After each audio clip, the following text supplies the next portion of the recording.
سەیران و سەهان هاوسەرگیریان کرد بوو کە نازدارەکەی عەزیز وەیسی چۆن لەگەڵ سەهان یەکیان ناسی سەهان لە ئێستادا چ کارەیە عەزیز وەیسی دەیگوت یەک بە باڵای سەیران زێڕی بۆ دەکەم ئایا قسەکەی خۆی بەجێگەیان چەند کیلۆ ئاڵتوونی بۆ کردووە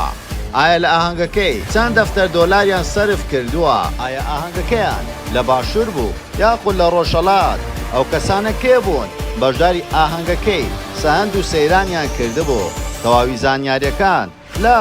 کلیل میدیا.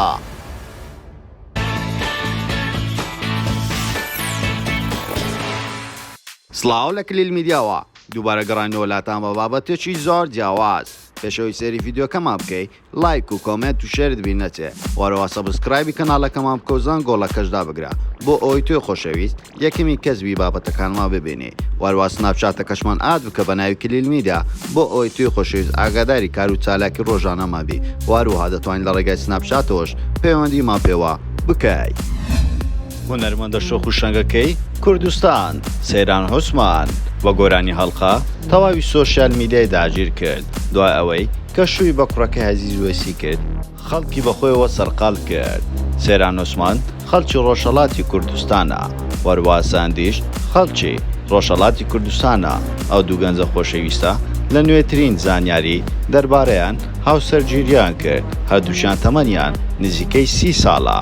سەیران لە سەرەتای دەستپێکردنی ژیانیەوە سەرەتا بەکاری خەیاتی دەستی بەکار کردووە دواتر ڕوو لە باشووری کوردستان دەکاتن و لە شاری هەولێر یەکێک لە مۆڵەکان کار دەکاتن. دوای چەند ساڵێک کارکردنی لەو شوێنەیە بۆ یەکەمین جار خەڵک ناسی لە تیڤیەک لە تیڤەکانی کوردستان پرۆگرامی مەگەزینی پێشکەش دەکرد وە شانازیش بۆ کارەی دەکا کە کردوێتی دەڵێ دەتوانم بڵێم من یەکەمین ئافرەتم وەکو کاری مەگەزینی کارم کردبێتن. سەیران ئەو کاتە لە سۆشیال میدیا بەدەرکەوت و خەڵکێکی زۆر ناسیان و بۆ جێگای سەرنج لە بەرەوەکسێکی شۆخ و شەنگ و جوان بەڵام پاش ماوەیەک وازی لە تیڤی هینە و دەربارەی تیڤەکەش دەڵێتن وایان کرد من واز لە کەناڵ و لەو تیڤیانە بێنم بەڵام پاش ماوەیەک کە بزر بوو دواتر گەڕاوە بە شێوازێکی زۆر جیاواز بە گۆرانیەکی زۆر جیاواز و گۆرانی فۆلکلۆرەوە بوو بە گۆرانی بەش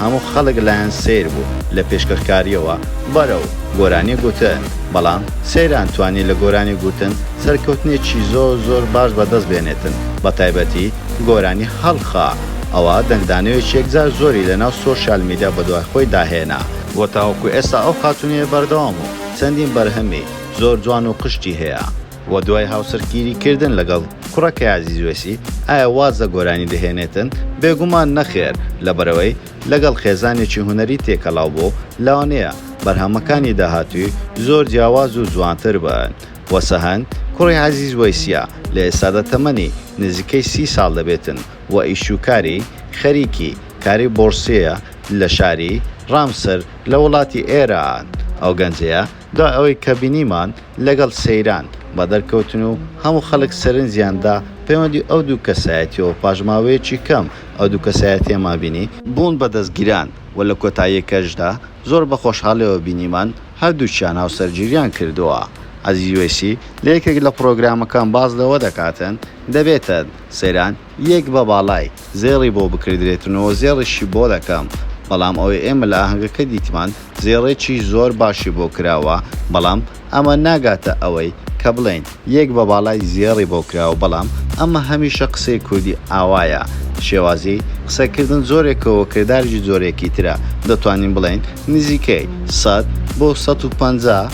زێڕی بۆ کراوە و ئاهەنگەکەشی لە وڵاتی ئیران ئەنجام داوە و تێچووی ئەو جۆرە ئاهەنگانە بە پێوی ئەوەی ئەو زانیاری بە ئێمە گەیشتەوە و زانیارانی ئێمە هەیتمان دەربارەی ئەو جۆرە ئاهەنگانە نزیکەی 3 دەفتەر بۆ 4 دەفتەری دەوێتن بەڵام ئەوەی جێگای سەرنج بوو بۆچی کەسە بەناوبانگەکان بەشداری ئەو ئاهەنگیان نەکردبوو بێزگە لە هەندێک کەسایەتی دیاری نوێ سۆشیال میدیا کە ئێمەش ئەو کەسانە دەناسین کە هاوڕێی دینەنە ئەو کەسایەتیان لە ئاهەنگەکەی عەزیز وەیسی بەشداریان کردبوو وە کردوبیانە هەفلەی خۆیان کەوانیش میدیا و خۆشی و چەندین هاوڕێی نزیکی وان بەشداریان لەو ئاهەنگەیە کردبوو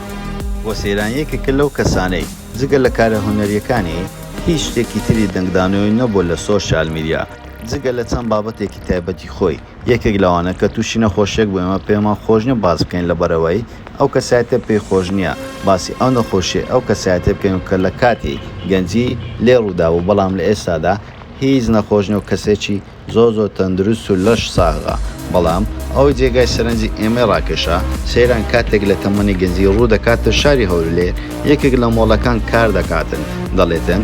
کاتێک لە ڕێزدا بووم چوم نان بخۆم بەڵام لە کاتی نانخواردن کوڕێک بەلامدا ڕۆیشت و وە قسەیەکی زۆر ناشێنی کرد منیش لێگەڕام کوڕەکە ڕۆیشت کاتێک من نانەکەم خوارد و تەواو بووم کوڕەکە بەڕێو ڕووم هاتەوە وە دەویست بەلامدا تێپەڕێ بەڵام من هەستامەوە ڕێم لێگرت تا توانام هەبوو مستێکم لێدا و دەڵێتن پێویستە ئەو خەڵکە بزانێ قسە بەکێ دەڵێ و بەکچێ ناڵێ بەڵام نابێتم بە هیچ زۆرێک شتێکی زۆر ناشینە تەحلیق لێتان لە ئافرەت لە بەرۆی تاوکو ئێستا هیچ کەسێکمان نییە نەیدیت پێوە زۆر بەمان ئەو شتێمان بینیوە کاتێک لە شوێنێک لە مۆڵێک یاخود لە بازارێک کچێک و کوڕێک لایەن دەبێتە دەماقاڵی و دەستخۆشی لەو ئافرەتانە دەکەم کە ڕێگا نادەن کوڕان بەدلی خۆیان قسەیان پێ بڵێن و وە ئیهانەیان بکەن ئەمە لە وڵاتانی ئەوروپا وەکو دەست درێژیەک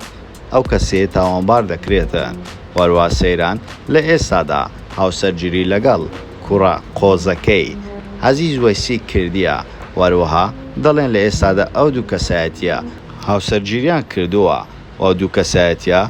پێشەوەی هاوسەرگیری بکەن باز لەوە دەکەن بۆ ماوەیەکی کەم هەردووچیان خۆشەویستی یەکتری بوونەوە و یەکتریان زۆر خۆشویستیە لە کۆتاییشدا هاوسەرگیریان کردووە چۆن یەکتری ناسینیان بازەوە دەکەن لەبەرەوەی سەیران چۆن ناوکاری هونەر و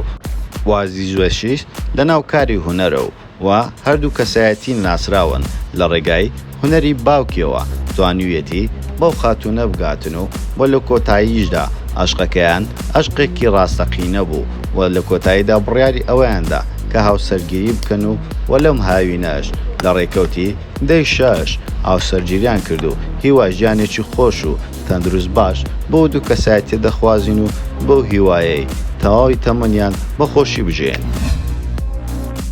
زۆر سپاس بۆ سەرکردنەوەی ڤیدیۆکەمان و پێتان خۆشە ئەم جارە لەسەر چ کەسایەتێکی تری بە ناوبانگی کوردستان یاخۆ لەسەر چ بابەتێک ڤیدیۆ دروست بکەین بۆمان لە کۆمنت بنووسن وەروەها لایک و کۆمنت و شێر بین نەچێ و سەبسکرایبی کەناڵەکەمان بکەن و زانگ گۆڵەکەشدا بگرن بۆ ئەوەی تۆی خۆشەویست یەکەمی کەسبی بابەتەکانمان ببینی و سناپچاتەکەشمان ئاد بکە بە ناوی کلیل میدیا بۆ ئەوەی تۆی خۆشەویست ئاگاداری کار و چالاکی ڕۆژانەما بی وەروەها دەتوانین لە ڕێگای سناپچاتەوەش پەیوەندیمان پێوە بکەی ئێمەش ڕاستەوخۆ وەڵامتان دەدەینەوە هەموو کاتێک باشترینەکان لا